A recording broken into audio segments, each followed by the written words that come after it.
एक बार एक फकीर को उनके कुछ मित्रों ने खाने पर बुलाया। जापान की घटना है। 7 मंजिला इमारत थी। यहाँ पर वह ठहरे हुए थे। 7वीं मंजिल पर ही उस घर के मालिक, उस गृहपति ने सारी व्यवस्था कर रखी थी।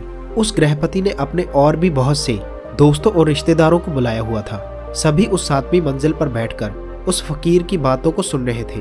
तभी अचानक भूकंप आया। जैसे ही भूकंप के झटके महसूस होने लगे, सभी उठकर भागे। दरवाजे और सीढ़ियों पर बहुत भीड़ हो गई। करीब 120 के आसपास लोग थे। सभी भाग रहे थे। वह गृहपति भी भाग रहा था। भागते भागते वह सीढ़ियों में फंस गया। तभी उसे अचानक याद आया कि कार्यक्रम के मुख्य अतिथि वह फकीर तो कहीं दिख ही नहीं रहे। कहीं वे कमरे में ही फंसे तो नहीं रह गए। वह उन्हें देखने वापस कमरे में गया। उसने देखा तो वह देखकर दंग रह गया। वह फकीर तो आंख बंद कर एकदम शांत चित्त से बैठे हुए थे। ऐसा लग रहा था जैसे बुद्ध जैसी शांति भरी प्रतिमा हो। चारों तरफ हाहाकार और हल्ला मचा हुआ था।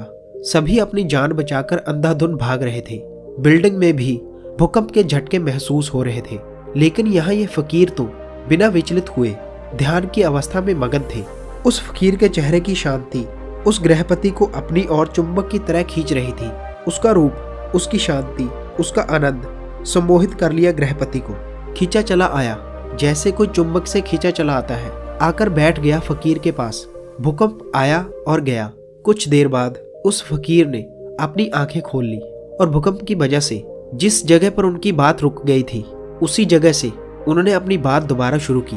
तभी गृहपति ने कहा, महाराज, मुझे कुछ भी याद नहीं है कि हम क्या बात कर रहे थे और कहां पर हमारी बात रुक गई थी। सारे शहर में हाहाकार मचा हुआ था। सभी अपनी अपनी जान बचाकर भाग रहे थे। इतना बड़ा भूकंप, इतना बड़ा झटका आया। अब तो इसके बाद मुझे ये भी याद नहीं है कि हम किस बारे में बात कर रहे थे। इसलिए आप कृपया करके वो बातों को दोबारा शुरू न करें। और अब वो बातें मैं आपसे पूछना भी नहीं चाहता। अब तो मैं आपसे कुछ और ही पूछना चाहता हूँ।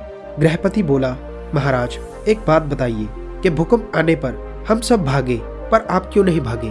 फकीर ने कहा, भागा तो मैं भी था, लेकिन तुम सब बाहर की तरफ भागे और मैं अपने भीतर की तरफ भागा। जिसे यहाँ सुरक्षित महसूस हुआ वह वहां पर भागा। लेकिन मैं कहता हूँ कि तुम्हारा बाहर की तरफ भागना व्यर्थ था। भूकंप यहाँ भी है, भूकंप 6ठी मंजिल पर भी है, भूकंप 5वीं मंजिल पर भी है। सारे लोग अपने आप को सुरक्षित करने के लिए सभी लोग भाग रहे हैं और मैं भी भागा अपने भीतर की तरफ। मुझे अपने भीतर भागना सुरक्षित लगा। मैं अपने मन के भीतर एक ऐसी अवस्था जानता हूँ, यहाँ पर कोई भूकंप नहीं पहुँच पाता। भूकंप तो छोड़ो, यहाँ पर कोई गम, कोई डर नहीं पहुँच पाता, क्योंकि उस अवस्था में पहुँचने के बाद डर नाम की कोई चीज ही नहीं बचती। मैं तुमसे झूठ नहीं कहूंगा कि मैं नहीं भागा। भागा तो मैं भी था, लेकिन तुम्हें दिखाना होगा, क्योंकि मैं हाथ पैर से नहीं भागा। हाथ पैर से तो तब भागते हैं जब बाहर की तरफ भागते हैं, जैसे सारे लोग भागे, क्योंकि ये सब एक ही तरह के भागने को जानते हैं। बाहर की तरफ भागना ही इनके लिए एकमात्र भागना है। लेकिन मुझे जैसे ही असुरक्षित लगा, मैं तुरंत ही अंदर की तरफ फिसल गया। और मैं तुमसे ये भी नहीं कहूंगा कि मैं डरा नहीं। मैं बहुत डर गया कि कहीं अपने भीतर पहुंचने से पहले ही मैं मर ना जाऊं, कहीं मेरे भीतर पहुंचने से पहले ही ये बिल्डिंग गिर ना जाए।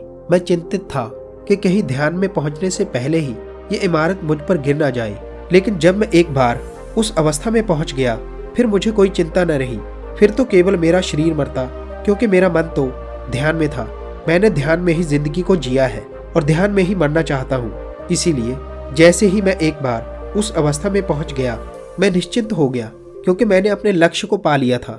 मरने का क्या, क्योंकि मरना तो एक दिन सबको है, लेकिन कुछ ना समझ लोगों के लिए मृत्यु एक अभिशाप है। वह इसे गलत समझते हैं और इससे पीछे छुड़ाना चाहते हैं। जबकि सच्चाई ये है कि आपके जन्म से पहले जब आपने अपनी माँ की कोख से विकसित होना शुरू किया, उसी क्षण से आपने मरना शुरू कर दिया था। हर एक दिन बीतने के साथ आप मृत्यु के और करीब पहुंचते चले जाते हैं। ध्यान से देखा जाए, हर एक सांस को अंदर लेना एक जीवन है और छोड़ना मृत्यु। जिस प्रकार सूर्य का उदय होना इस बात को पक्का कर देता है कि उसका अस्त भी होगा, उसी प्रकार हमारा जन्म भी इस बात का संकेत है कि एक दिन हम सभी मृत्यु को प्राप्त हो जाएंगे। उस फकीर ने कहा कि मैं तुम्हें कोई सिद्धांत नहीं सिखा रहा हूँ, बल्कि शराब पिला रहा हूँ। अंगूर से निचोड़ी हुई नहीं, बल्कि आत्मा से निचोड़ी हुई। पियो, खूब पियो, नाचो, गाओ, हंसो, मुस्कुराओ और अपने जीवन में जितने भी क्षण मिले अंदर की तरफ मुड़ जाओ।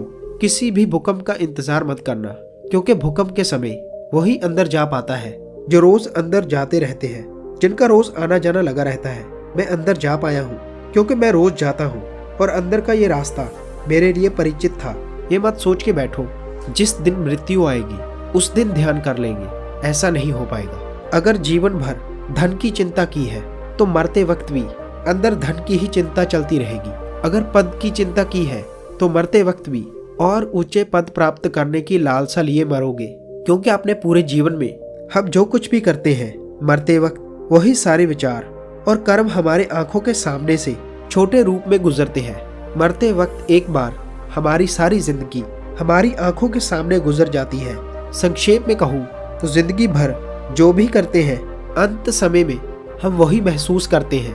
अगर हमने पूरी जिंदगी भर किसी को दुख पहुंचाया है तो अंत समय में भी उसके पश्चाताप में हम दुखी मन से ही मरेंगे।